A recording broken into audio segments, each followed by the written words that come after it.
imbitahin mo sila. May bago kang kanta, di ba? Abangan nyo po yung unang darating na kanta na gawa ni Sir Lito Camo para sa akin po. Thank you po.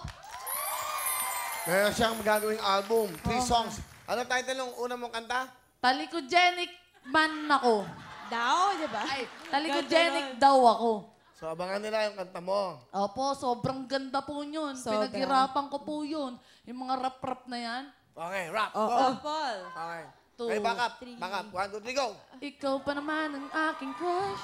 Crush, crush. Break it down, yo. Break a leg. So, abangan nyo yan, ha? Gawa ni Lito Camo, saka yung aming wawawing dancers, meron kaming grupo tawag Huwaw Girls. May bago din silang kanta, Sayawan na. Kaya abangan nyo at yung mga bagong kanta. Kasi by September, may sorpresa ang wawawin sa lahat. Sa buong mundo. Lalo na sa ating mga kababayan na gusto sumaya at nalulungkot. Pag nalulungkot, wawawin lang. Pag nadidepress, wawawin lang.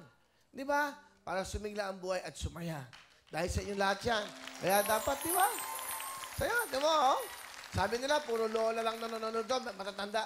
Kita mo naman, mga millennials, students na nandito ngayon.